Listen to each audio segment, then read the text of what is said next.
Welcome to Saturday League Kickoff.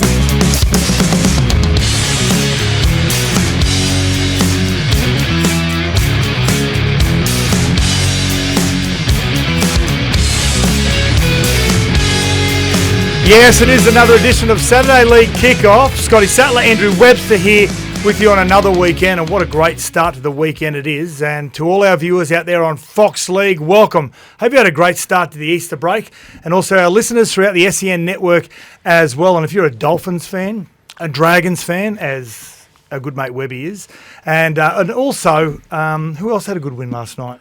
The Dolphins. Have you said that? The Doggies. Oh, the Dogs, sorry. The Doggies. If you're a Doggies fan... I wasn't paying attention. It's a great start to the Easter. Your weekend's done and dusted now. You can just rip in. As our good mate Andrew Webster will be. Some of us intend to straight after this show. It's been another massive week in rugby league, both on and off the field as well. Webby, it's, again, I keep saying to you each and every Saturday, as a journalist, it's a week that the game continues to deliver to your industry. It certainly does, although I know some journos like the contractor drama. I sort of get a bit tired of it, particularly when we're seeing such amazing football like what we witnessed last night. Yeah. The Bulldogs turned up to that game like it was a finals match, and that certainly had that feeling with the crowd that was there. And they didn't just deliver, they delivered with interest, 32-0. South never looked like they were in the game. And then, Isaiah Katoa, if he hadn't arrived as a superstar already, he certainly did with that performance against the premiership favourites Melbourne at Suncorp last night. What an unbelievable performance from that, and he's 21. That's the thing that you have to keep reminding yourself. Yeah, he's 21. Isn't it? He was incredible. Yeah, he was. All those unanswered points by the Dolphins means that those first 2 weeks it was a glitch to the system a little bit with that Cyclone Alfred and their preparation, as we keep saying. Now they're starting to kick into gear under the new coach Christian Wolf. Talking about coaches, Bulldogs coach Cameron Ciraldo is going to join us on the show as well. Can't wait to dig into that yesterday. He's been involved in some pretty big games as a coach, hasn't he, being at the Penrith Panthers. So I've got to say, as a coach at a new club, and this is his third season, that would probably, I think, rank as one of his highlights as a coach. Absolutely. What they experienced. Yeah, I'm interested to ask Ciro, just how do you prepare for a game like that, knowing that you're going to have the best part of 70,000 fans there, and most of them yours. So they weren't overawed by the occasion whatsoever. Congratulations. Yeah, congratulations to all the fans that attended, whether you're a South fan, a Doggies fan, even those neutral fans that were just at the Easter show and decided to make a day of it. So great work by all the fans. Big news about Lachlan Galvin. We're going to deep dive into that as well. And we'll talk about the Dolphins upsetting the Storm, the Dragons, of course, that really good win at Four Pines Brookie, which is, they're playing like a real Shane Flanagan coach side, aren't they? They're just gritty. Very gritty. Yeah, exactly. As long as they win, that's all fans care about. And look ahead to today's rugby league as well, and also as it rounds out tomorrow, SEN League, we're covering tomorrow. I'm looking forward to that game. Gold Coast up against the Canberra Raiders. We talk about travel and schedules. We're going to talk about that a little bit later on as well. Anthony Seibold has been quite vocal about that. But the Canberra Raiders went to Vegas. They went to Darwin. They've been to Townsville. Last week they were Darwin. This week Gold Coast. So there's no more travelled side than Canberra this year so far. That's not. There's some miles there. Yeah, exactly. Hey, before we get into the rest of the show, first and foremost, let's get into our Saturday Spotlight. The Spotlight. It's very original. Very, very original. Very ominous. So what about you? What's your Spotlight? I want a shout out to Jared Warrea Hargraves, who has announced his retirement at the end of this Super League season. Obviously a legend of the NRL on the Roosters, won 3 premierships there. 316 games in the NRL. He scored for Hull against Hull FC with a sort of leaping try overnight. I am a huge JWH fan. I just love an old school forward. I love an old school prop, and he was a throwback in many ways. He's probably ahead of, probably a little bit not ahead of his time. Probably was born in the wrong era in many ways. But I used to love how he just. I know he walked a fine line. I know he spent a lot of times on the sidelines because of the way that he played. But I just always admired the way that Jared, was just an aggressive front row forward who was just unashamedly himself. And not just an incredible player on the field, but also a champion guy off it. So Shout out to Jared. I'm sure he's watching over there in One of the UK. kindest, most humble guys off the field, isn't he? He is. In the modern era, to play over 320-something games in the front row, in an era where the game is trying to not eradicate those sort of players, but try and tame them, says a lot about him as a player. You know, I used to love, like, you know, this whole tactic of a forward used to turn that, you know, you turn your back into the defence, and he would just come and go whack. And it's like, mate, you want to turn your back to me, then you're going to pay the consequences. You know how good you are as a player, or any athlete, when you just type in 3 initials into Google search, like SBW or JWH, and their name comes up automatically. Real quick story about Joe Hargraves. Michael Newton was a former agent in the game. He rang me when I was at the Gold Coast Titans, and he said, listen, there's this kid, he's 18, he's playing first grade rugby. I think you should go and have a look at him. I think he'd be really good at league. So I went and watched him a couple of weekends in 2007 and then got a couple of DVDs on him, took him back and showed the Titans guys, and this is the kid, he's 18, playing first grade rugby. He's only going to cost us, I think back then, I think the minimum wage was $55,000. It's only going to cost us $60,000. He's only a young kid, but apparently comes with really good reports off the field as well. And the reports that I got back were I don't think he'll make it in the league. Oh my God! The ones that got away. What if? Yeah. He would have been great. Hey, you know what I love about him also? I love how much he loved his club. I loved how much he protected his club, how much he protected the players, and anyone who was. I could imagine turning up to training. If you were a player that was not willing to sort of toe the line, you'd have him in your grill straight away. That's right. Yeah. Yeah, as I said, I just love those old school forwards. I like even watching Felice Kafusi last night for the Dolphins. I know but he ripped into his former team, even at his age. And then he had a few of them looking out of the corner of their eyes. And then, I know he went off with his knee injury, but I just admire those type of old school aging forwards that don't give up. So. Well done to all the forwards out there. Well done, JWH. Yeah, don't forget, you can get involved in the show at any stage. You can give us a call, 1300 01 1170, or if you want to send us a text, 0457 736 736. Do that throughout the next 2 hours. And if you're watching on Fox League over the next the rest of the hour, I should say. And now my Saturday Spotlight is, you talk about throwbacks. Mascot Oval. Now, I rang my mum yesterday. I said, Mum, I went to Mascot Oval today to watch Panthers versus Roosters, Jersey Flag and New South Wales Cup, knock-on effect cup. So when was the last time I was at Mascot Oval? She said 1972. I was like 6 months old. Oh, yeah. Wow. So I went along to watch both those grades yesterday. And sitting in that little stand at Mascot Oval, I saw Alan Katzman, who's big on Twitter. He's a mad Roosters fan. He is. I follow him on Twitter and on X. And I Good man, Alan.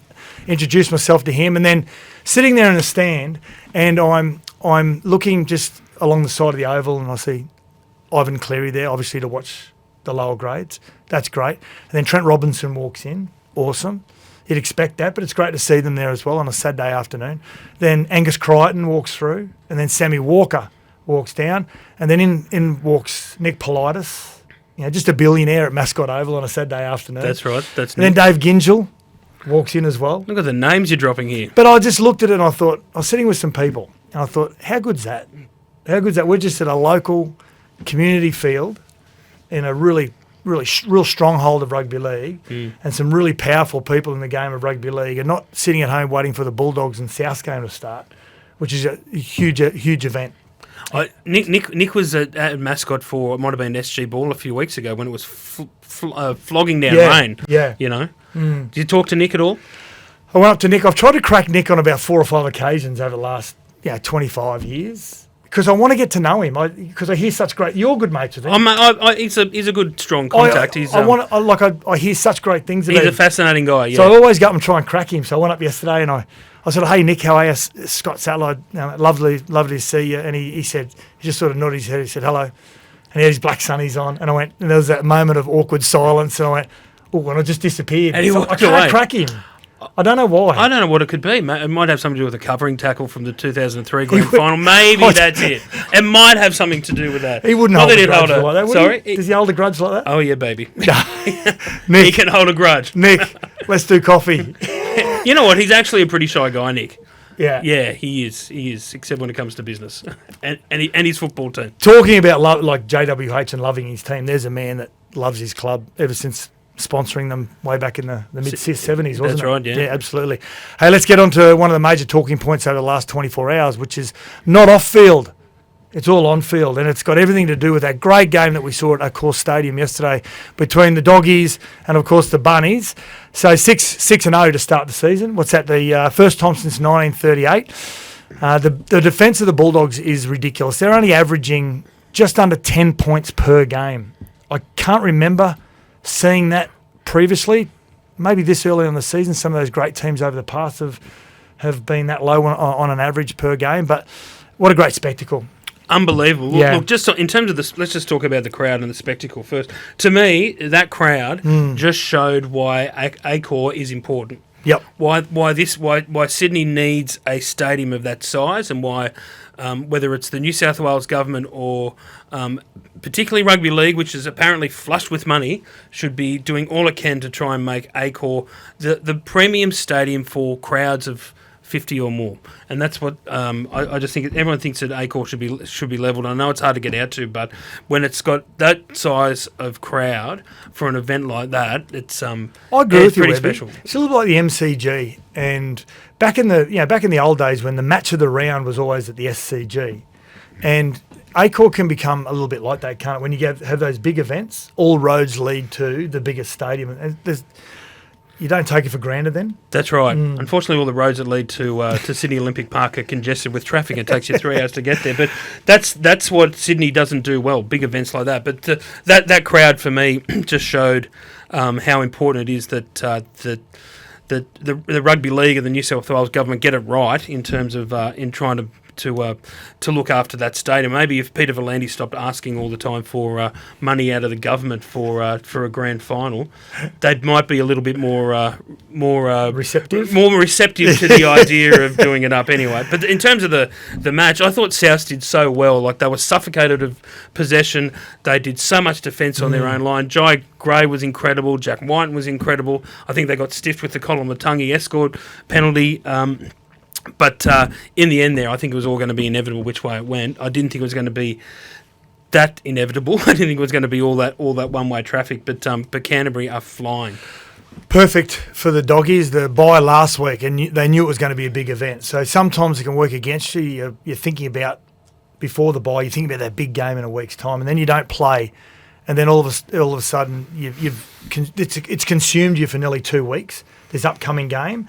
And sometimes you can play the game before you get there and you can feel real fatigue. So well done to Cameron Ciraldo and some of those players that played some of the big games. They obviously were able to contain a lot of that adrenaline and use it correctly. Now, I'll look at the Doggies, fast-paced, they were physical. As the game got closer to like 60 and 70 minutes, they seemed to get stronger and faster. They did a lot of damage early on to the Rabbitohs. And they took advantage of that. The way they play with a short passing game, some offloads, like fast pace, everyone's sort of on the ball. It says to me that they're trying to prepare for a big clash in a big game with someone like a Melbourne. Like, if you play that way against Melbourne, you can break them up a little bit. Well, the Broncos are the big yardstick next week, aren't they? Yeah. But Kickout was enormous. The way that he was included late, and that experience that they've clearly got in that team that they've brought in, and Gus and the club have recruited so well. Yeah. It's just starting to bear fruit. Yeah, that's exactly. the thing. But that said, though, I want to see how they go against the Bronx. I want to see how they go against Melbourne. Yep. But you can only beat who's in front of you, and they've done that so far this season. Yeah, Max King, Josh Curran, outstanding to open up the game as well. Now, their coach, Cameron Ciraldo, as we said, he's been involved in some big games. This is what he had to say after the match. It shows what can be achieved when you get a group of people that are willing to work hard and work together, and the guys are certainly doing that at the moment, led by our leaders. I just thought at the end of the game, to be down to 12 men and sort of have to defend your try line for 10 minutes when the game was over, I thought that shows what this team's all about. Just so proud of them. Do you know what? I know there was an incident after the game, Jai Arrow and the Bulldogs fans, but I think it's going to go nowhere. It's just a passionate fan base, a passionate player. And is it different to the Spencer Leniu and the Jonathan Thurston one? Yeah, probably a little bit, but it's bordering on, hey, sit him down and say, listen, it's not ideal, but just don't let it happen again. Well, I think Jai's already come out and said that he did the wrong thing. He said that he admitted. Jai Arrow is a really stand-up guy.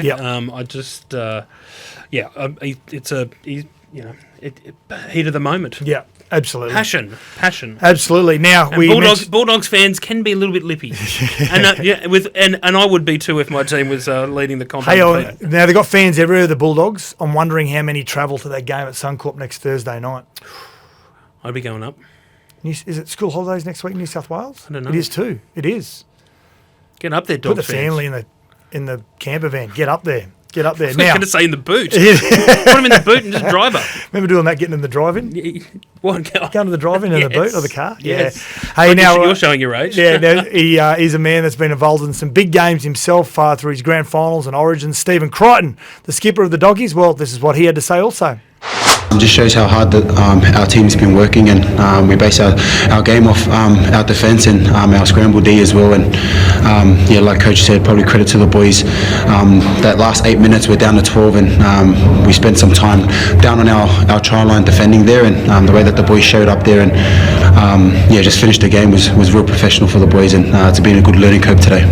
As we said, you can get involved in the show, 0457 736 736, and the Denis on the text line says, do we have a true handle on the Doggies until they play the heavyweights? Well, they played Sharkies in the first 7 rounds. They've got the Broncos this week. Yeah, that'll be a true test when you're up against a big mobile forward pack. Just on the sin binning, yep. Are we going to? I'm waiting for the charge sheet to drop. Is it a grade 2 slap for Marcelo Montoya? Well, he's a winger. Okay, we're probably going to let him off. Come on. He should be suspended for slapping, but then again, he should be let off because that's what we'd expect from a winger. I love Marcelo. And his wife. Did you think it should have been a bin? Sin binning? Well, come on. No, I don't. Come on. I don't. Hey, great work, Doggies fans. Great work, Doggies, also in the way they handled that week. It was always going to be a big week when it comes to the fans. And just really quickly, when we were getting grand final qualifier against the Warriors, we were warming up underneath in the sheds at a core stadium. And John Lang saw how nervous we were because there's about 60-odd thousand Kiwis there. And so he just stopped warm up. He said, everyone out in the field.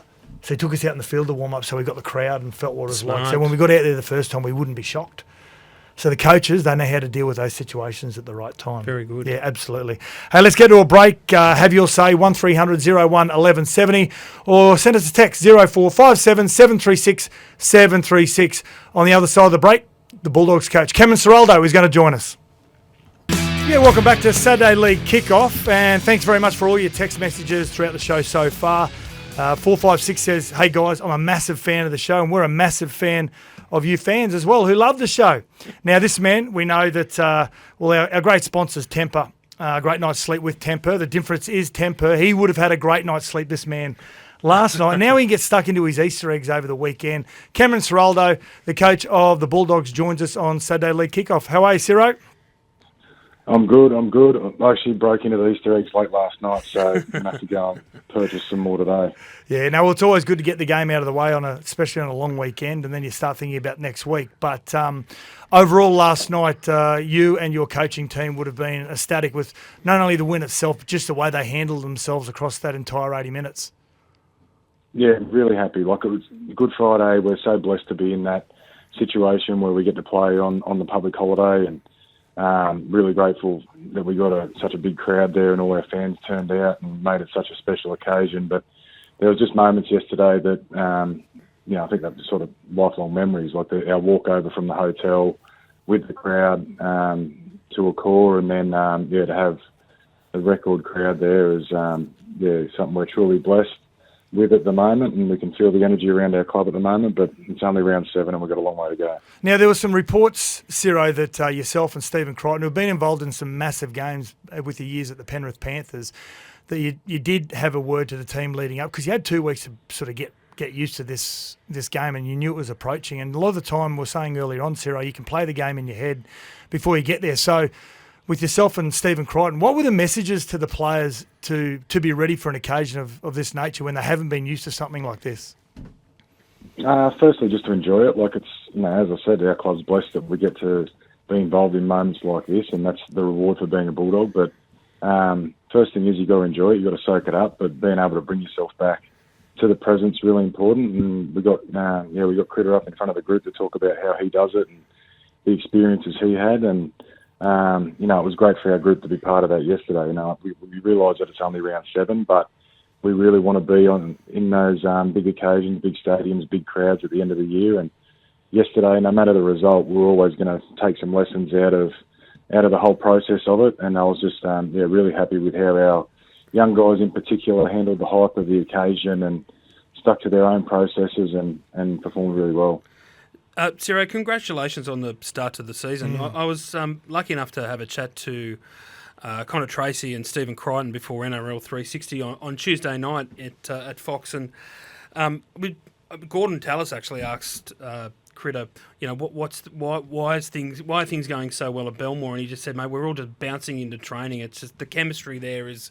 He didn't say out loud it was comparable to what happened at Penrith, but it certainly has that feel about it. Do you feel that? Can you sense that as your coach, just how close your team is in the chemistry between the players? Yeah, definitely. It's something we focused really heavily on last year. We had 10 new players last year, and we decided to go into camp before games to start to build those connections and relationships, and it started working that well for us in terms of building those relationships that the boys just wanted to keep doing it. And we've continued to do it every game since. And, so that's a sacrifice on their behalf and sacrifice from their families to invest that time into building those relationships and that connection. And I think everyone's seen it on the field. But, just in terms of the group and the energy around the group, they're such a good group. We all love going to work with them every day. There's great banter. There's great fun had. But they, when it's time to work, they work really hard. Do you know, Ciro, I loved your reaction to Maxi King's try. It was priceless. I don't know whether you've seen it yet or not. And I'll put it down to two things. One, that you're so happy to see a front row score one that doesn't score many. I think, 6 years since he scored his last try. Or he's one of your favourites. It's one or the other or both. Well, he accused me of having a social media burner account in the morning. He said he woke up to all these messages of some bloke on his Instagram saying, "Oh, you've never scored a try. When are you going to score a try?" And he grabbed me in the lift at the hotel and goes, "I woke up thinking it was your burner account." So I was thinking, geez, I hope he does score one soon. This is getting ridiculous. So when he scored, I was just that ecstatic for him. He's such a good guy, Max. He puts the team first in everything he does. So for him to get a try, it was awesome for all of us. Now, he's born in Huddersfield. His mum, lovely mum Carolyn, is a Pom, and his dad David, and then of course his grandfather and his great grandfather all played in the Sydney comp as well. Now he has got English ties, but he's first and foremost a Blue. Now, I mean, at worst case scenario, Ciro, I know you're always going to push your players, but based on form alone in these first 7 rounds, he would have to be discussed along with Terrell May and those other fringe Blue players as a potential Blues throughout this series. Yeah, all I can say is if I was coach, I'd pick him. He's that reliable. He won't let anyone down. He's got the motor built for that sort of occasion. Technically, he's one of the really good front rowers. He just does everything technically so well. And this year he's added that bit of aggression and presence that the front rowers need. So, yeah, there's obviously a lot of good front rowers putting their hand up. But, yeah, I'm biased, but I think he's right up there. Ciro, what was Kicks always going to? Was he he was a late inclusion? Was he always going to play? And what did you think of his performance? I thought he was enormous as always yesterday. I thought he was great. We sort of planned to only play him 60 minutes and give him a break there, but he was awesome to get through the 80 minutes, and he looked like he picked up where he left off. Birdo was definitely going to play the whole time, but Kicks had to get through a couple of training sessions late in the week, which he did. So it was a bit of a 50-50 middle of the week, but we're really lucky how hard he's worked in rehab to get himself for that game, and we'll need him again this week. And I loved it got a little bit spicy with Jack Whiten. There's a meeting of the minds. That's a tough clash. I love it that Viliami, Ciro, he has got that little bit of mongrel in him where he loves to get under the skin of his opposition. Yeah, it's not just his opposition. I think he just likes going to the contest. Even at training, sometimes we just got to hold him back and just go, well, relax. Let's get to the weekend. But it was captain's run the day before the game, and it's generally a light session, and he's gone after a few of them on the opposite edge, and I think, oh God, he's ready to go. But he's just competitive. He loves the pressure defence side of the game, and yeah, we love having him on our team. Now, what you're conceding on average, like under 10 points per game, which is, you have to go a fair way back, I would think, and without looking at the recent records, how what teams have kept teams to such a low. Maybe your Panthers team were like that when you were there, Ciro. But has this been a slow burn, just trying to integrate that and the mindset into the team, or is it something over the pre-season that you've changed when it comes to your defensive capabilities as a squad? Not so much a slow. Yeah, obviously the first year was a lot of learning. The second year we brought in a lot of people who were brought in for that work ethic that the defence takes, and what I can say about those guys is they're just totally committed to everything we've done and committed to each other. But I think we can definitely get better. Some of the tries we let in at the start of the year, it's a really good record to have under 10 points, but we let in some really crappy tries at the start of the year, which should have made us even better. So we want to make sure we're not letting those in. And our attack is still evolving. It's still getting better. We're still young in terms of spine games played together, but our defence has given our attack an opportunity to breathe and be patient with it. And that's really important for us. And Sarah, just finally from me, is next week's match against the Broncos up there? That's your toughest test so far. What are you expecting from them? Yeah, well, every game's been a tough test. Every time you win a couple, and every team's come to play us, and it's hard to win any game, and every game's a test. But we're really looking forward to that. It's another big occasion for us. It kicks off Anzac round, and it's at Suncorp Stadium against a highly rated opposition. So we'll sit back and watch them this afternoon. It's a short turnaround for us as well. So we'll just make sure we get up there, freshen the boys up, and get up there and enjoy the occasion again and play our style of footy. Now, Cameron Ciraldo, you would have slept well last night, we would have thought. Now, we want you to vote. Is there a player that you felt as though would have slept well from their workload thanks to temper last night? I think we've already mentioned him, but Max King is over 200 metres and 39 tackles, no misses, 65 minutes, and his first try in 2,000 days, so I'm thinking he would have slept pretty well. Now, Paddy from Peterborough, massive Doggies fans, wants to say thank you up the Doggies, and also Showy from Burwood Road, Belmore, wants to say thank you very much to all the Bulldogs supporters and the Bulldogs club as well for the season so far. A long way to go. Cameron Ciraldo, you know that better than anyone. A great night's sleep, night after night. That is the difference. The difference is temper. Cameron Ciraldo, thank you very much, mate. Have a great Easter. Thanks for having me, guys. See ya. Let's get to a break here on Saturday League Kickoff. More after this. Welcome back to Saturday League Kickoff. Come out very soon. We're going to get across the Dragons win against the Manly Seagulls at Brookie, Four Pines Park, and also the Dolphins' big win against the Melbourne Storm. 36 or 38 unanswered points against the Storm. Unbelievable. What happened in that game? Yep, exactly. When Pappenhausen strolled over, it's like, this will just be like last week. We'll just be very straightforward, and then Isaiah Katoa flicked the switch. Yeah, exactly. Flicked the script, the whole bit. Very impressive. The script, in a way, I'm happy it's happening for Christian Wolf the way it is at the moment, just that slow burn, because he's a great guy, a really good coach, and he gets it. It shows you, to me, Sats, how quickly we discount coaches, players, we don't do teams. That in rugby league, do we? Mate, a few weeks ago, it was like, Christian Wolf, is he up to the job? How's he going to, take over from the master coach, the super coach, Wayne Bennett? The Dolphins are in a hole. I'm very worried about how they're going to go. They've just had 3 wins on the trot and beaten the premiership favourites. So now all of a sudden they look pretty good. Yep, exactly. Blokes in the media just putting a line through clubs too early. I've had Did you say you blokes in the media? Yes. I don't think I'm above it. 1300 01 1170 if you want to have a chat to myself and Webby and the audience, and if you want to send us a text 0457 736 736. And we have got a lot of texts about our next topic, and that of course is Lachie Galvin set to depart the West Tigers.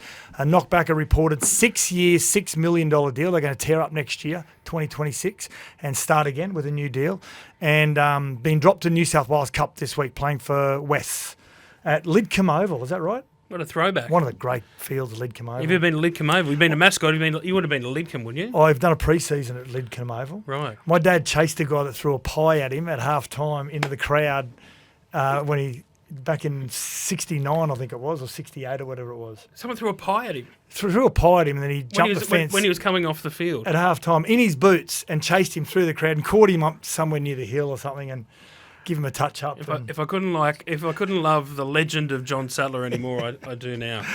Oh, so Lachie Galvin has definitely a lot of passionate West Tigers fans, and the other clubs where it's been reported that he possibly would be going to, if he does in fact end up leaving the West Tigers. It's been a messy one so early into a season and still so far out from November 1, Webby. It has been. It's very dramatic. Like we have spoken for weeks about the West Tigers tabling an offer to Lachie Galvin. We didn't, and we just expected this whole thing to drag on in a negotiation process for months to come. We certainly didn't expect his management to tell the West Tigers that we wouldn't be. That they weren't interested in even reviewing the offer, and that he'd be going elsewhere at the end of his contract at the end of next year, such as the contracting system in the NRL. We work 5,000 years in advance. It's quite crazy. I think this has been a feeding frenzy for the managers. Then it turned into a feeding frenzy for the media, and now I reckon it's going to turn into a feeding frenzy for the lawyers. I reckon that's where it's going to head. Sometime very soon. I just think that it'll go to Fair Work, and I think the fact that the whole bullying claims that have been levelled at the West Tigers in terms of Lachlan Galvin and how his teammates reacted, I think that'll be used by his legal team to try and get him out of there. I think the whole way that they've gone about it is all about trying to get an early release. I don't think it's rocket surgery if you think that's the reason. I just find the whole thing very, very unfortunate. He's a 19-year-old kid who's obviously very, very talented. Whether you think he's being rightly or wrongly advised by his manager, Isaac Moses, is debatable, but it's just a very, very sad situation, particularly at the time when the West Tigers are on the up for the first time in a long time. So let's hope it gets resolved sometime soon. When you mentioned the age 19, what I do know as a 19-year-old, you don't know really what it looks like to build a rugby league team, a successful team, and to build trust with your teammates and be united as a group. You don't know how to build a list, reportedly, of grievances towards a coach. You actually don't know as a 19-year-old what is a good and a bad coach at NRL level. You don't know as a 19-year-old whether you can be developed better at another club, because what are you actually basing it on from an NRL level? What I do know as an NRL level is, as a 19-year-old I should say, is that you smile and you love playing first-grade rugby league. And we see that with Lachie Galvin every week. He runs out, the camera's on him, he's got a huge big smile on his face. That's being part of being 19 playing the NRL. So what I do know is that I think it's salvageable at the West Tigers. Many might think, no, it's gone way past that with the players doing what they did on social media, which wasn't ideal, I've got to say. But I think it's salvageable. And I think it comes down to some senior players sitting him down and saying, do you love playing here? And if you do, can we salvage this? Do you agree with everything that's being reported at the moment? And is it coming from your mouth? And if it is right, your mindset, well, okay, well, maybe we're too far gone. If it's not, and you don't truly believe what is being reported, who's advising you? Because I'm pretty sure the people who are advising him, if he does believe those things about the club and about Benji and about his development, whatever it may be, don't have a lot of day-to-day experience when it comes to sitting in a locker room and playing with your mates at NRL level. And not worrying about what it does to the club. And look, it's again, I don't want to keep harping on about why the NRL contracting system, because it's the way it's set up, sort of lends itself to these type of dramas and these sort of tactics to try and get players out of the last year and a half of their contract. With DCE, with Daly Cherry Evans a few weeks ago, I could see where there's positioning from both sides, from both Manly and Cherry Evans. But Ches has been in the game for a long time and had gone through this 10 years ago, and he's a 36-year-old Origin and international veteran. Lachie Galvin's 19. Yeah, and I just think that said, he's got to be a pretty confident kid. He's a pretty confident 19-year-old if he is prepared to say that I don't back the coaching of Benji Marshall and don't think I can learn from him, and also is butting heads with Jerome Luai. Again, I'm with you, Sats. I'd really like to hear some of this stuff in time from the mouth of Lachlan Galvin. He hasn't denied it. No, well, he hasn't denied it, but he's put out a statement which obviously didn't read like it came from him at all. But until we hear some of this stuff from Galvin's mouth, I'm going to have an open mind about exactly what's gone down at the West Tigers. I've got to say, I thought Benji handled himself really well when fronting the media on Thursday. First and foremost, he was club first, which you need to be, and your playing group. I loved how empathetic he was to what Lachlan Galvin is going through at the moment. Now, if there's one guy that understands what Lachie Galvin's going through as an athlete and also the way your career starts. So Benji Marshall comes in as a Year 12 student from Keebra Park in 2003, plays a couple of games, sets the world on fire. He's the new poster boy for the West Tigers in the NRL. Lachie Galvin comes in last year and plays some games, and you could just see the kid's special. In 2003, the West Tigers weren't that great. 2024, the West Tigers weren't that great, Lachie Galvin.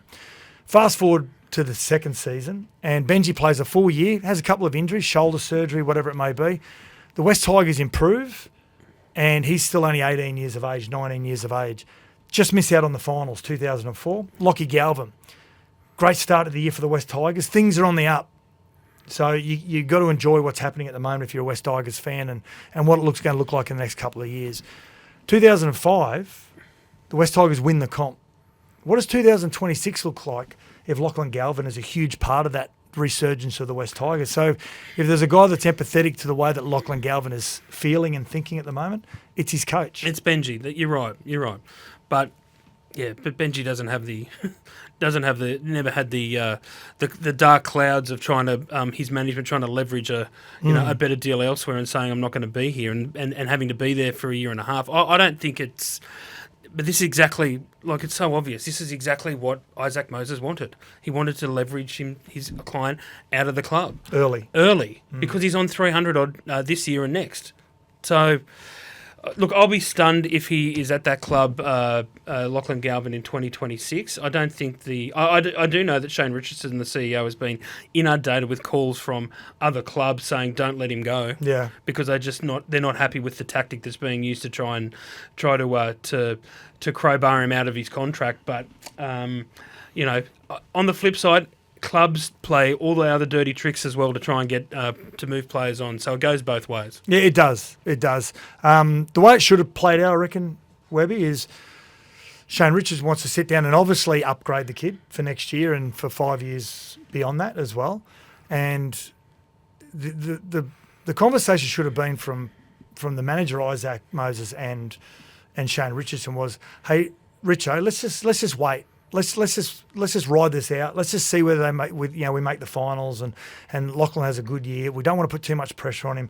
We're going to go to market November 1. We're going to give you that respect and tell you up front. And yes, you will have a seat at the table. You'll have the ability to negotiate and keep Lachie at the club post 2026. Unfortunately, it doesn't play out that way. But this is the way the PR, the whole PR. But if I'm Richo, he's already asked for 3 releases last year. If I'm Richo, but then re-sign. But there's no way that Shane Richardson or the Tigers could wait that long.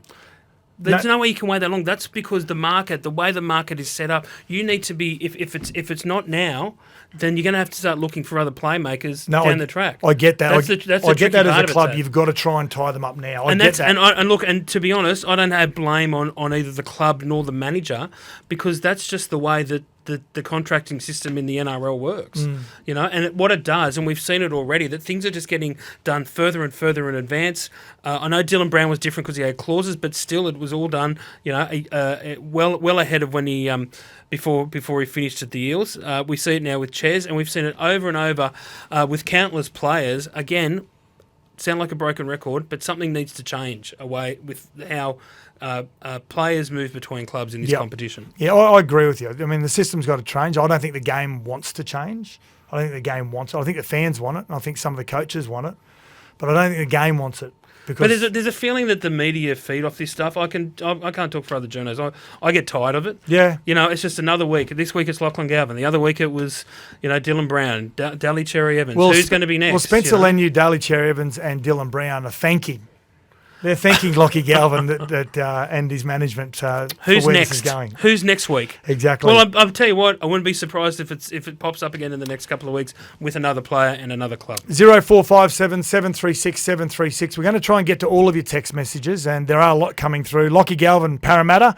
Hey guys, love the show. Reading between the lines, Parramatta is where Lachie Galvin is going. But then we've got another one saying, if Lachie Galvin wants to develop, why would you go to Parramatta based on how they're playing at the moment? So I said this on Morning Glory yesterday. So when I come off air on 360 on Tuesday, I got a call from a prominent player manager who said, mate, he's not going to Canterbury, even though that's where the West Tigers think he's going to go to Canterbury. He's definitely going to Manly. And then a couple of days later, he's going to Parramatta. Yep. Then it's the Dogs. So let the circus continue, hey? I think it's salvageable. That's the optimist in me. You're that's a silver the optimist in lining me, sort of and guy. how I romanticise You're a rugby rugby league. romanticist. Lachie, please stay at the West Tigers. That's what I'm pleading. Hug it out. Hug it out. It's salvageable. Go and have some frothy Christmas, not Christmas, Easter eggs. Some frothy Easter eggs.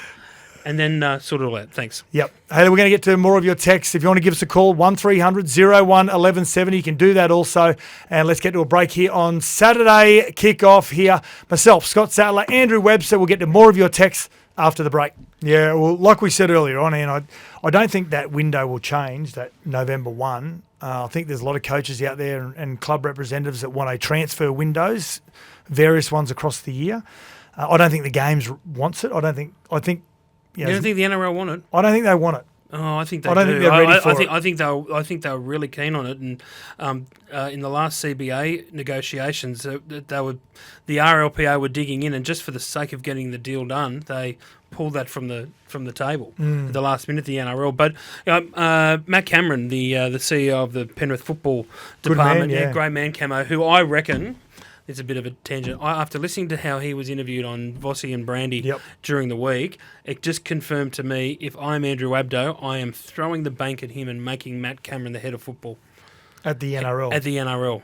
Because he is such a smart guy in terms of, well, we're just there for all to see with what he's done at Penrith, but he understands pathways and he understands the whole of game that's needed to do that role. But he made a really good point. He said transfer window after Origin, another one straight after the end of the season. Well, there you go. And I just think that makes so much more sense. And it doesn't mean that you're going to take all the speculation, but if you're not being able to make those hard and fast decisions on a player and sign contracts or even walk away from a contract until that period, at least the start of the season isn't bogged down in contract stories like it has been so far this year. But what? Keeps rugby league on the front pages. It'll be on the back and front pages anyway.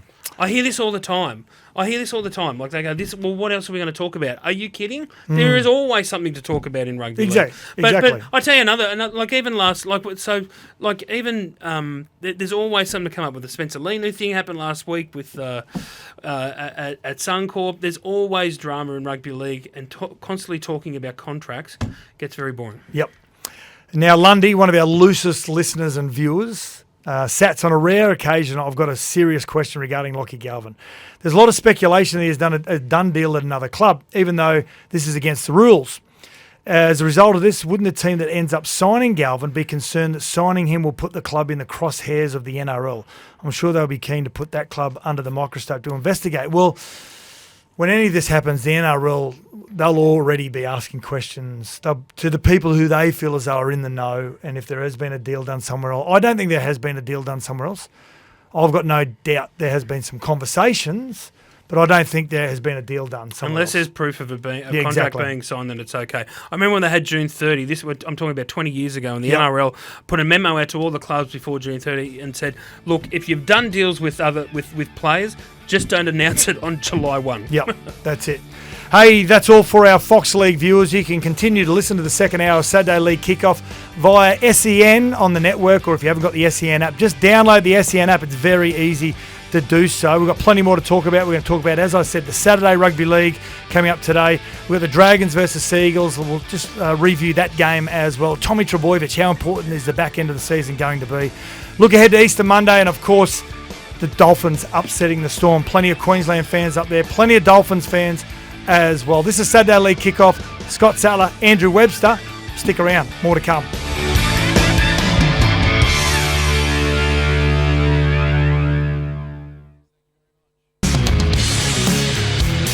Welcome back to Saturday League Kickoff. Scott Sattler, Andrew Webster here.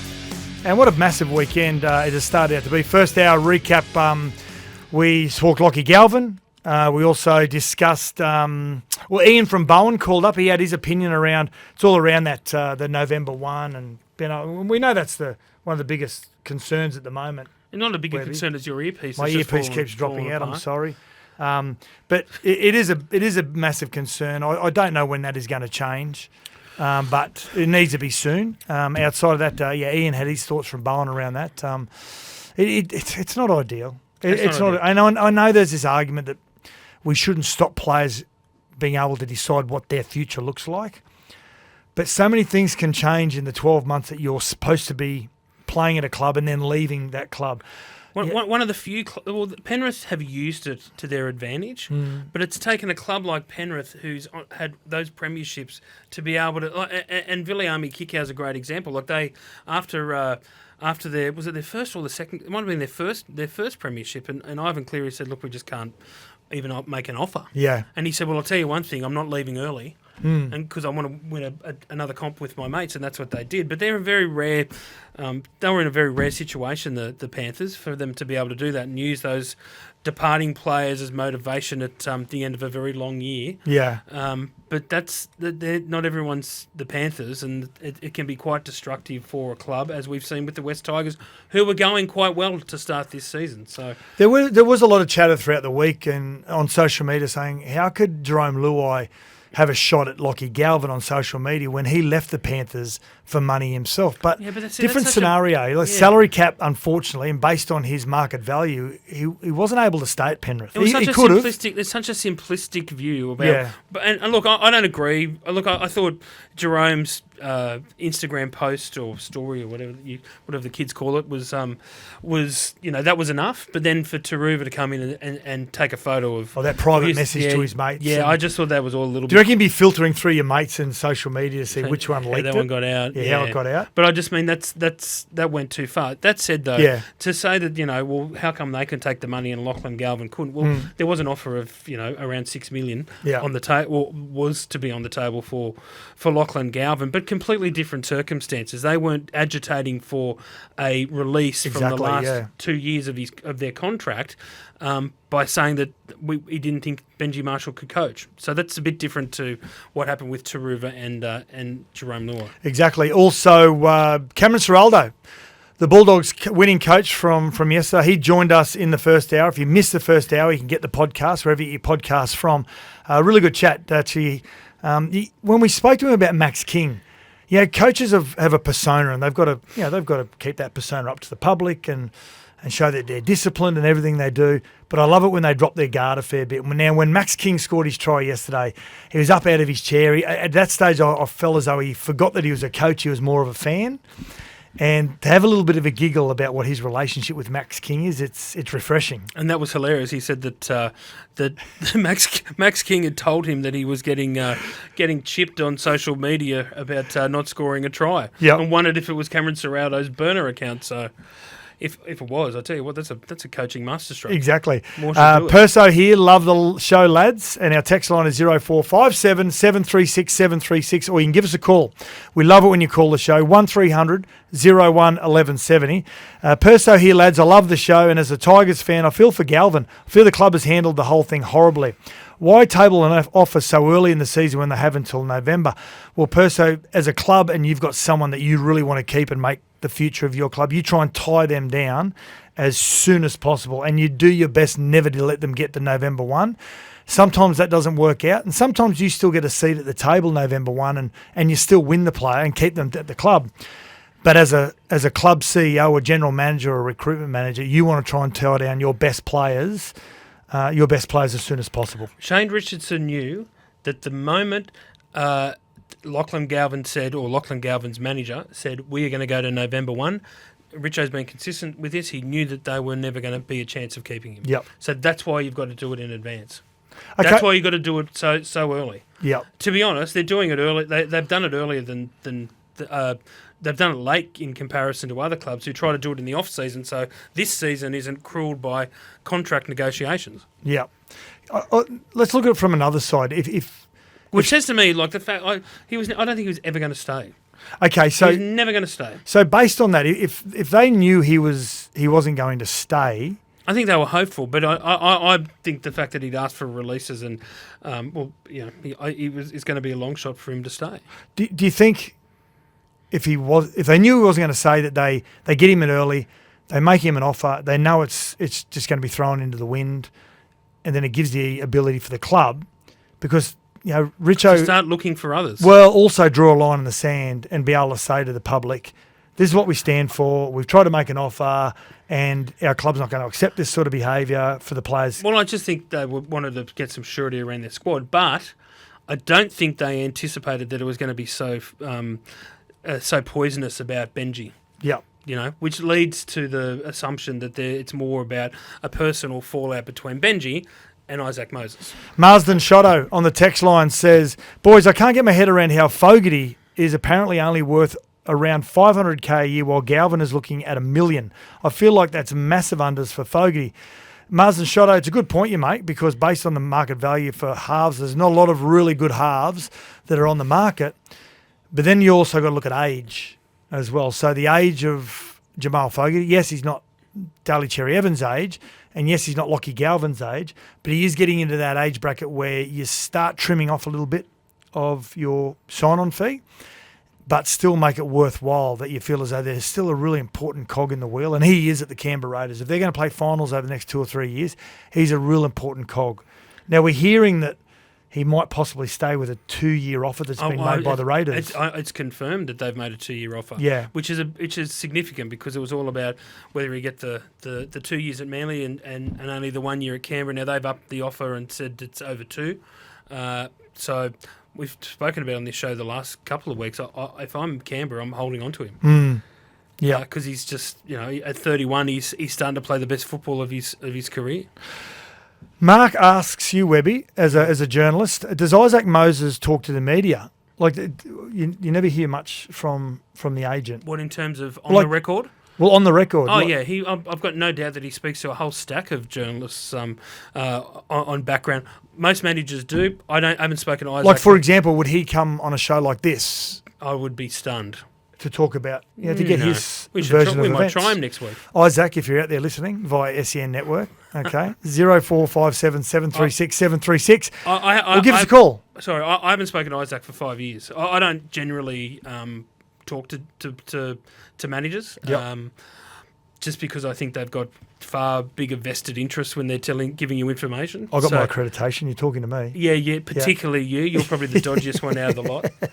I would never believe anything that comes out of your mouth. Hey, no, that's a lie. Look, don't get me wrong. There's a lot of managers out there that I respect, and when I've been critical of managers, like I was earlier this week on Fox Sports, I got a angry phone call from a veteran player agent, said, "Listen, we're not all. That's not us. Not all of us are that. What's the word I'm looking for? Just we'll be that tricky in negotiations to get the best outcome for them, no matter what the outcome is for the club. There's some that are the godfather of their clients' kids, but. Yep. In the main, there's some like every industry. There's some managers that walk a fine line about what's right and what's wrong. Yep. Now, Sats says Benji can coach Galvin because Benji was a brilliant player.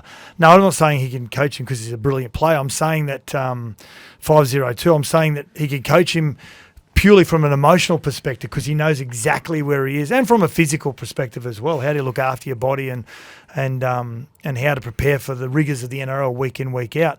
Benji was an instinctive player. You can't coach someone to play that way. Benji did. Agree. Best coaches, Wayne Bennett, winger. Jack Gibson, prop. Bellamy, average 5'8" lock. Robinson, just an average footy player. Ciraldo, average back row. Geez, you've smashed a few coaches there. You don't have to be a champion player to be a great coach. I agree with you. And I didn't say that he'd be a great coach because he's a brilliant player. I just know he can handle him off the field and get him prepared for what rugby league looks like. If anyone understands what Galvin's the path ahead for Galvin, then it's Benji. Absolutely. Oh, look, I agree. I agree. I think that the jury's still out on whether Benji is up to being an NRL coach. This is only his second season. So I find that I find that a bit rough from the Galvin camp saying we don't think we can learn under Benji. Well, Well, that's what I'm saying. It's based on what? As a 19-year-old, as I said earlier on, you don't know, based on any experience at NRL, that whether a coach can coach that early. The only way you're believing that is if you've been told it, whether it's by other senior players who are at the club once, or it's by advisors or mentors outside of the game, whoever that may be. Well, you're giving a 19-year-old, I think, some pretty poor advice. And sometimes you just got to work it out for yourself. And by the time you're 22, 21, 22, you sort of start to get a bit of an idea about how this whole landscape plays out. So hope he's all right, the kid. Hope he's all right, because he's got a lot of pressure on him.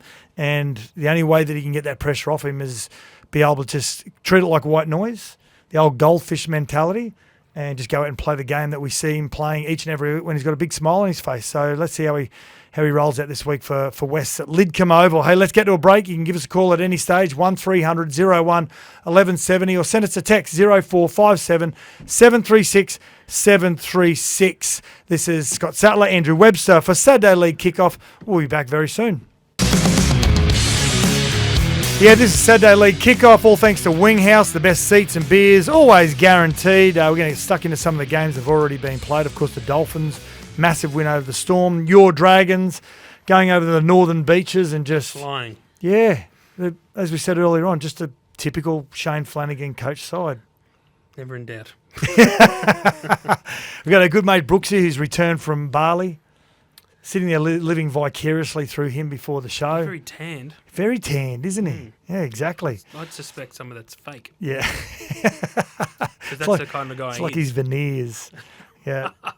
1300 01 1170. He's got Braithen Astor-like teeth. And Pretty tan. White. Pretty white. Yeah, look at that. Braithen Astor wears the same suit. You saw it the other night. About it. He had the brown suit Brown suit. He wears the same suit every week. I've been calling him Brown Sugar. Yeah. Wardrobe at Fox League. Can we have a look into that, please? All your text, 0457 736 736. Plenty of passionate league lovers surrounding the Lockie Galvin situation. A lot of Dragons fans, a lot of Dolphins fans as well. Let's get stuck into that game. 42 points to 22 over the Storm. Third straight win.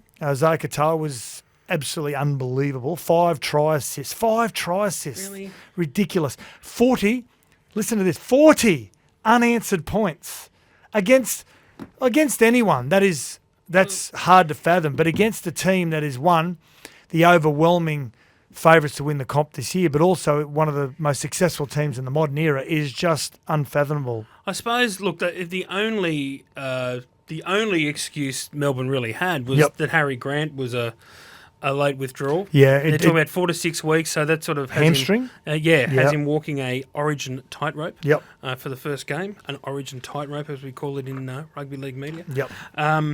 He was very complimentary, Craig Bellamy, about Jerome Hughes before the game. I was expecting a massive game from him. He said, we took a gamble with him a few years ago and we won that bet. And then when they scored the first 3 tries, and I thought, here we go, it's just going to be a Storm demolition job. And then they turned the beat around.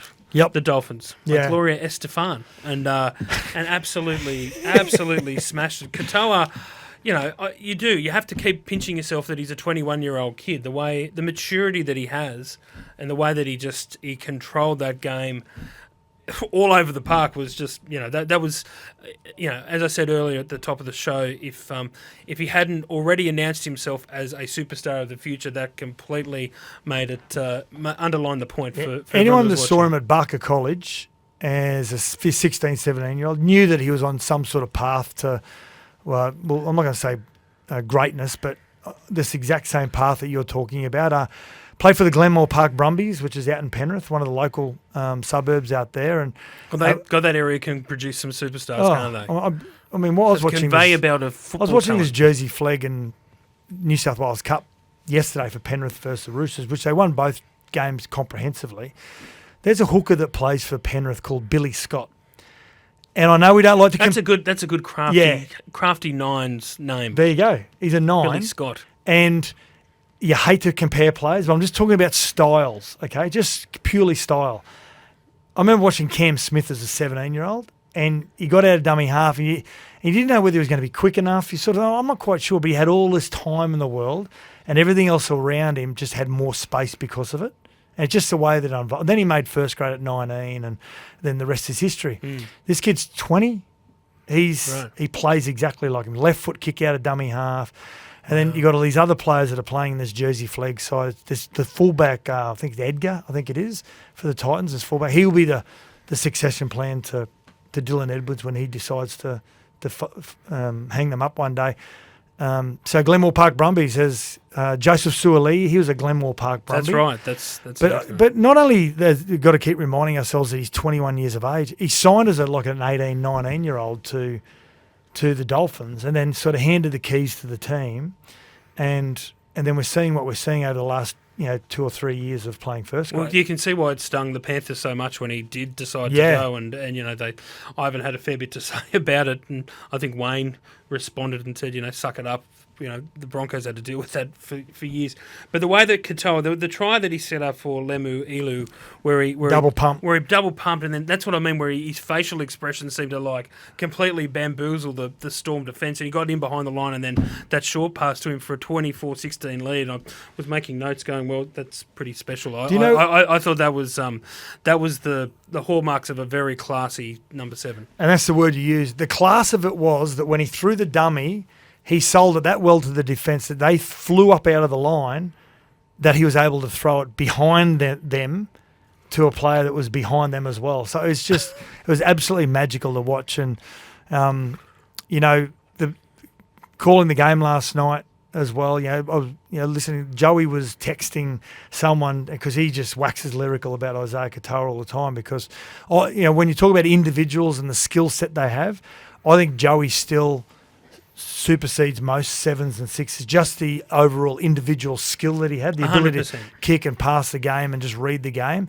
And this young Isaiah Katoa's got the same sort of skill set as well. So, great win. Now, Craig Bellamy, everyone loves to see Craig Bellamy in the dressing sheds after the game. His body language showed great disappointment. He was laying down the law to his team, as we always see him after a loss. But post-match, this is what he had to say. Yeah, I can't remember coaching a Storm team that's been up 16-2 and then gets 40 in a row put on us, that's embarrassing really, but hopefully, we'll learn from that. Disappointing, really disappointing, for it happened in the game to happen like that, He sounded flat then, didn't he? Oh, I tell you, I'd hate to be a Storm player at training on Monday. Yeah, I know. It's going to be a tough week.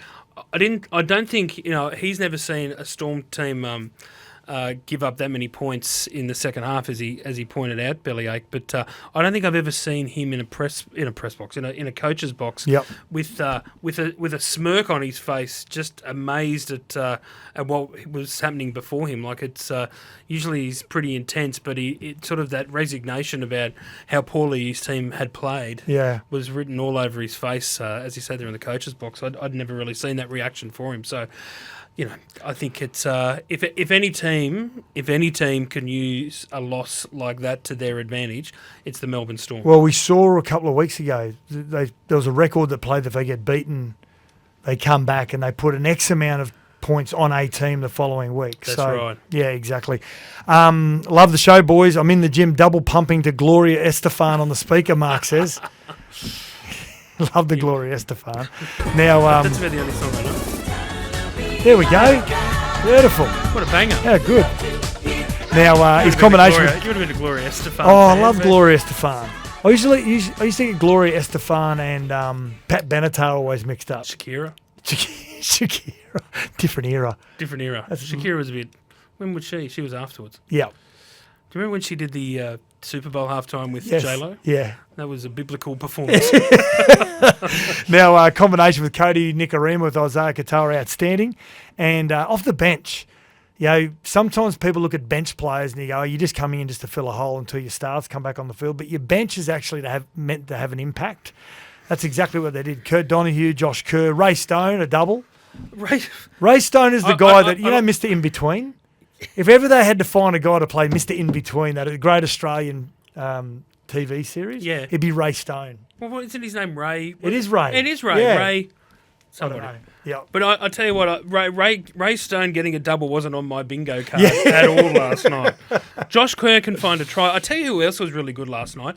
Cody Nikorima. Yeah. The flick pass Yep. the flick pass For for Ray Ray Stone's Stone. first Yeah. try. Yep. See, this is the thing with Cody. Like I always think he could have had a bigger impact than he has. Don't you reckon? Well, I always think He's got so much skill, and he showed it with the way that he got. I through think he's the always line been there. around players that Are probably really good. would take a lot more of the the headlines away from him. He's a classy player. He is. He's a very good player. Christian Wolf also. This is what he had to say about his star number 7, Isaiah Katoa. Oh, he's a special player. I've said that all along, and he's an outstanding halfback. I love the way he plays. I love the way he carries himself. I love his maturity. He's a great player, and we're seeing glimpses of what he's capable of at the moment. Yeah, so I love how he's a little bit level-headed there. We know what he can do. Ray Shoestring, Lundy said. Ray Shoestring, That's it, yeah. right. Thank you, Lundy. That's it. Yeah, sorry to go off topic there, but he's keeping everything very level-headed there. He knows he's got a young player. He knows he doesn't want to put him up too much of a pedestal, but he knows he's got something special as well. It was a really good night for the newest addition to the competition. Yep. Like, I mean, there's been all this talk about the vacuum that Wayne Bennett leaves when he leaves the club, Yep. particularly after he left the Dolphins, and whether they were going to fall way back, and they won 3 in a row. And any doubts that they're a potential top 8 team were dismissed last night. So we want a strong Redcliffe in this competition, and they're showing it at the moment. No, the Dolphins. It's not Redcliffe. Oh, the see. Dolphins. Come on. Hey, go the Dragons. Why can't we say Redcliffe? Go the Dragons. Oh, I agree. Oh, they've got a great history. They've got a great history, the club. Well, that was called. I heard someone call it Redcliffe in commentary last night, and I thought that was. Yeah, I agree with you. Go the Dragons. Cheers, Paul. And we're going to get to that very soon. Their win over on the Northern Beaches as well. And hi, Sass and Andrew. What are your thoughts on Jack Howarth and his shoulder injury? Richard from Melbourne. We're going to talk about that and the other injuries as well. Come out very soon. But for now, let's get to the news.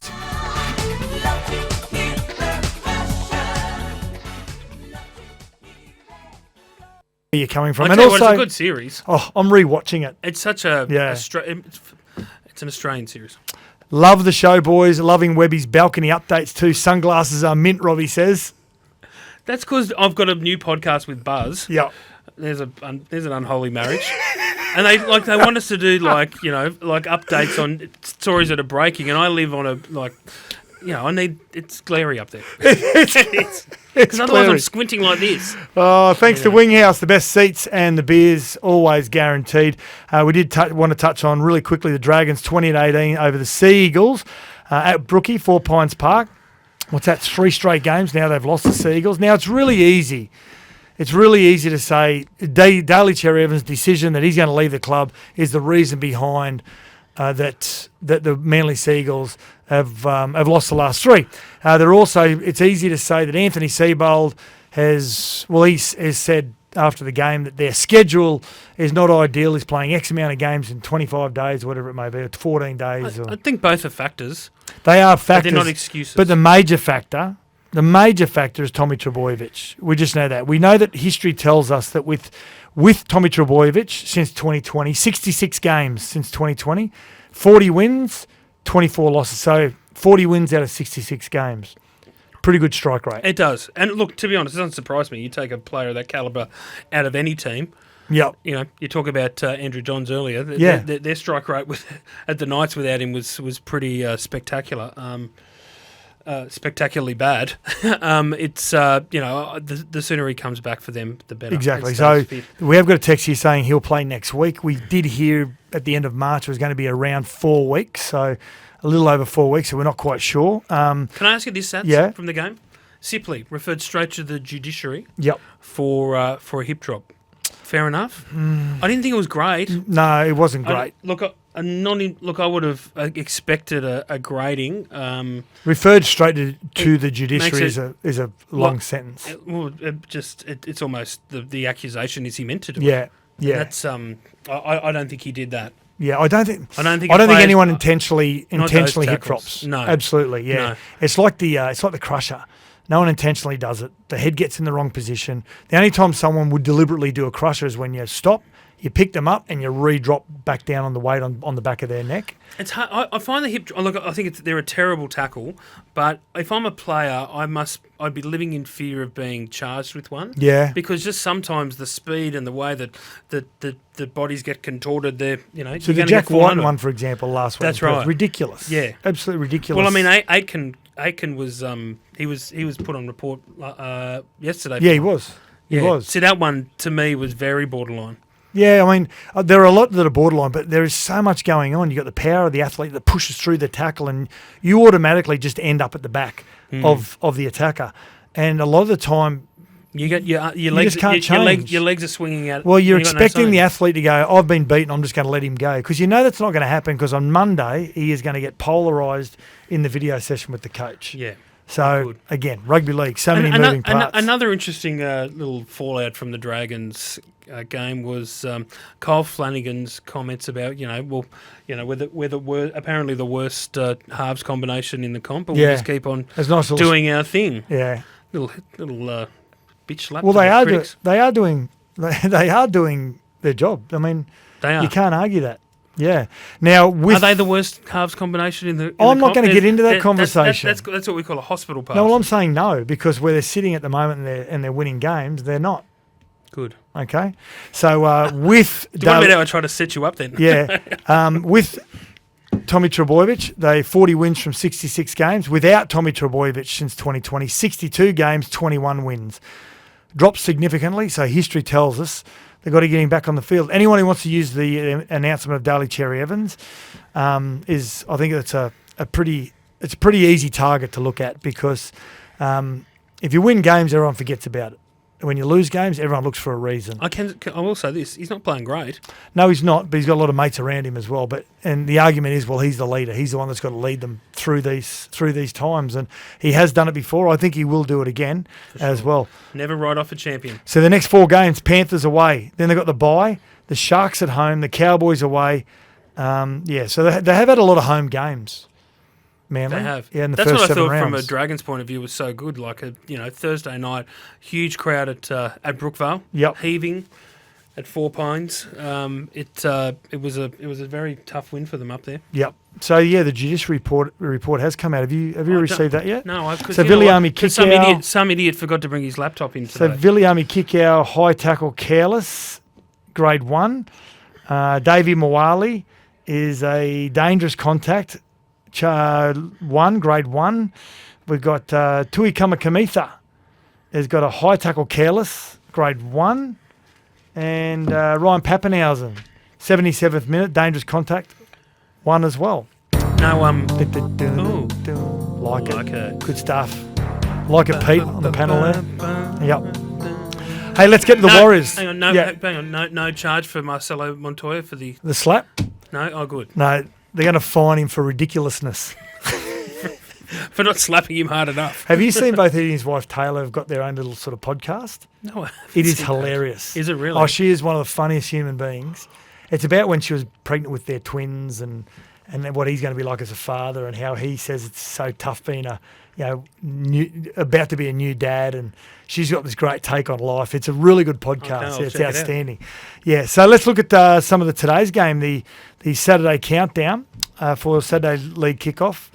Warriors host the Broncos. Sold out. Another sold out. Go Media Stadium.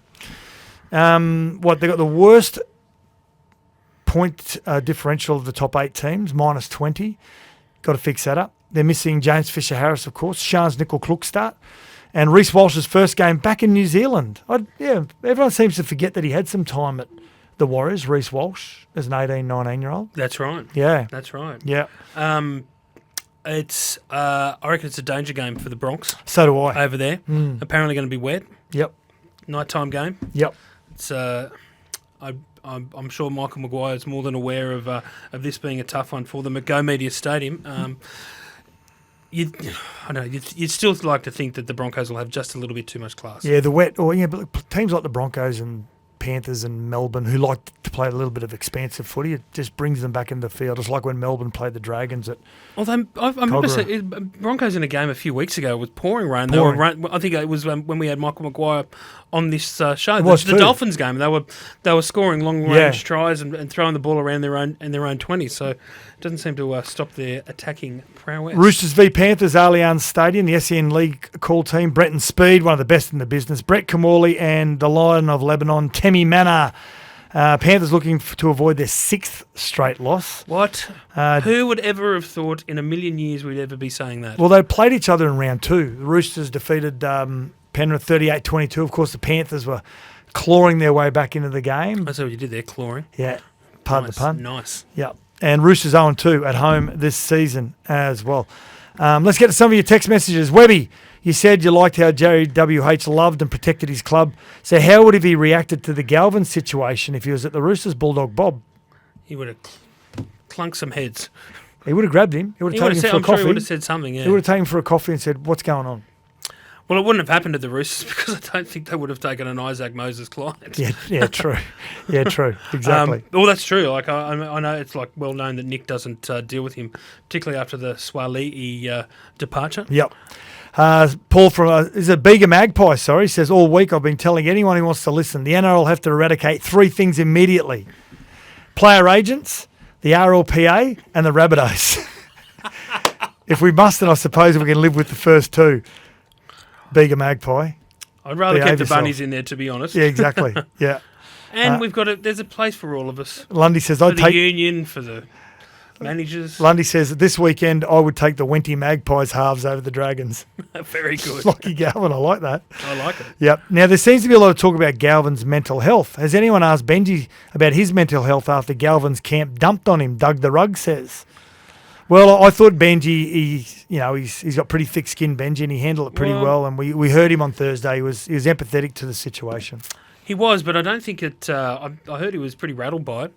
Like it's as you would be, particularly for a young coach. It was a fair bit for him. He's had to cop a few arrows, Benji, in the last 18 months. A lot of people were saying that he was a part-time coach and that they were questioning his approach to coaching, and then to his credit, he said, "I'm going to do it my way." But this is the biggest issue he's had to deal with. And look, I still think the silver lining for the Tigers is the way that the players rallied around their coach. Yeah, Yep. Because that hasn't been the case for a long, long time there, and I think it also, regardless of whether you think the Tigers have handled it the wrong way or not, their club showed a lot of strength.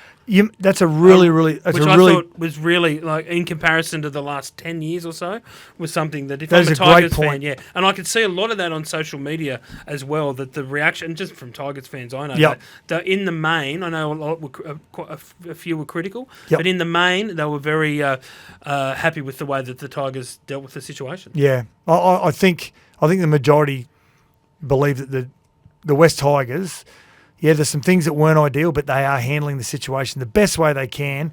And I think you've hit the nail right on the head. And I'm glad you said that, Webby, because with players coming out and sticking up for the coach and the club first is where they want to be in 2, 3, 4 years' time. And it sends a message to the players that want to, or that are looking to go to that club, that you'd like to think, hopefully you've got a really strong constitution about you if you're going to play at the club. And you've got to do that sometimes. You've got to make those really tough calls. This is about one player. It's not about exactly. It's not about being a divided football club at all. So, again, if I'm a Tigers guy, I'm happy. And just on the Galvin situation, do you think it was right that they put him in second grade? I think it was right that he listened to his players. I don't know if I'd like to think he'll be back sooner than later. Yep. Hey, we actually have got some audio around that, so let's get to that. Right. Yeah, as the coach, I have to decide what I think is best for the team and what's going to win this week. And on a lot of levels, it is best that he doesn't play this week. And I made that decision, and I had support of my senior group, which I think is important. But at the end of the day, that was my call on what I think is going to win us this game this week. And that's what it is. Also, I wouldn't sit him out and not let him play at all, just because there's a lot of noise. I wouldn't play him in first grade this week, because if the players are a little bit tenuous at the moment around him being in the squad, I think playing him second grade yes, there's going to be a lot of attention on him at the game and a little bit more attention than what normally would be at a New South Wales Cup game, but it's not the NRL. So you're still playing, but you're actually not in the limelight as well. You're sort of tucked away, which isn't not a bad situation. I'll put it this way. Okay, the senior players go there and say, we don't want to play with him this weekend. And then Benji goes, I'm going to overrule you and play him. What does that do for a playing group? Yeah, exactly. You know, he's just what's the use of having a leadership group if you're not going to listen to them? Well, I do like a coach that says, I'm hearing you, but guys, you got to respect my decision as well. That's you right. don't want to let the lunatics run the asylum as well. But in saying that, I do like that a coach listens to the players. I do like it better when a coach says, I'm listening to you, but unfortunately I may not agree with you this time. Particularly when he's a young coach like that. Yeah. I think it was important for him to heed the advice of his leadership group. Yep. Hey, you're listening to Saturday League Kickoff. Thanks to Wing House. We're coming back. We're going to wrap the show up, get to more of your text messages, and then it's crunch time with the crew. Oh, very funny. Our producer Brooksy always keeping us entertained. This is Saturday League Kickoff. Scotty Sattler, Andrew Webster. Can you take over while I cough? Just waiting for Sats to stop coughing. Here we go. Okay. Let's wrap the show up before we hand over to Julian King and Noddy for crunch time. I've seen many hip drop tackles when a centre or second rower has made a half break and the defender's only option is to slide and grab the hips because the only place is to grab. Like you boys said, you risk the hip drop or getting lit up in the video session. Defenders can't win. I'm so glad to hear you blokes talk some sense about the hip drop tackles. Yes, they are not intentionals. They are not intentional. I don't think we should be rubbing players out for long periods of time. But we need to be sending a message about maybe trying to work on the technique a little bit better. But in saying that, it's just something that unfortunately evolves in the game. But I missed 12 weeks with what would be called a hip drop tackle today in '93. Who was the against offender? Penrith? Who did it? I think it was Graham Mackay, the winger. It was a low dog that did it. Remember Graham Mackay, the big winger? I'm not calling him a low dog because he's Big one of my Bubba? favourite players. Yeah, but and he was a gun. Yeah, he just tackled me. I turned in the tackle and he just dropped down to try and pull my legs back, and I broke my ankle. So I missed 12 to 13 weeks it was. But we were saying during the break, it actually used to come under another name. No, I've stuffed this up. So Something like it, was So it? the scorpion tackle. I can't remember the scorpion tackle. So I put it into AI here. Yeah. And it knows everything. The scorpion tackle NRL, also known as a scorp, Yep. refers to a controversial tackling technique where a defender lays on the back of a player, then uses the legs to push the player's spine and potentially cause injury. There you go. I can't even actually come up with an image of that. I don't know. Apparently Cohen Hess did one on Reece Walsh a couple of years ago. Okay. I'll have to Google that. Hey, what was Jerome thinking when first he put a 2-year get-out clause in? The only thing Galvin is guilty of is being honest, 336 says. When you're going to commit yourself to a club and you've come from a lot of success, I suppose there is that trepidation of if I need to have something in my favour. It's not ideal, I know that, when you sign a high-profile player and you make a good point, 336. But I don't think Galvin is being honest. And that's not a knock on Lachie Galvin. I actually don't think he knows everything that's being reported. I don't think he truly believes all of it. But Lachlan Galvin's management is acting is trying to act like they do have an exit clause by saying that he's got no faith in the coach and wants out. Yeah. You know, so at least Luai's done by the books and in the contract, and the West Tigers know about it. Yeah. Hey, g'day, Sats and Webby. Do you think the Bulldogs can go all the way this year? Jeff from Wollongong. Well, if they beat the Broncos next week, I'll be definitely thinking they'll be in the hunt. I always say, can they play in a grand final qualifier, because that's the hardest game. You know what? After what happened last night, what's happened with Penrith? Yep. The Broncos. I mean, if early season form is any indication, this comp is more open than ever before. And I know we say that all the time, but it's very different to the last couple of years where it's either been Penrith, Melbourne, Brisbane. Yep. Another outstanding show, Sats see. and Webby, Absolute Radio Gold. Steve from Dubbo has said, and also, what else have we got here? We've got, have you seen Parramatta's reserve grade side pack? No, I haven't seen it, Jeremy. I'm going to have a look now that you've... Wouldn't mind... No, Lundy, I can't read that out. This is when you get a little bit loose in the second hour. And we've also got Tolly Shark says, hey, Webby, here's a stat that no one has mentioned. The Panthers haven't won an NRL competition game this year in Australia. What is going on? It's an easy target at the moment, isn't it? You know what it's time for the Penrith Panthers to do? To turn that beat around. Exactly. Hi, That's our new boys. theme song. Regarding last night's charge sheet, can you double-check that Grant Atkins is not on it for killing the South Sydney Rabbitohs? First from Paul as well. Hey, thanks for joining us on Saturday League Kickoff. some Gloria Estefan to get you into crunch time as well. Thank you for your calls. Thank you for your text messages. Thank you, Cameron Ciraldo. Have a great Easter, everyone. We're going to see you next week. Thank you, Webby. See you guys. See you, Sats.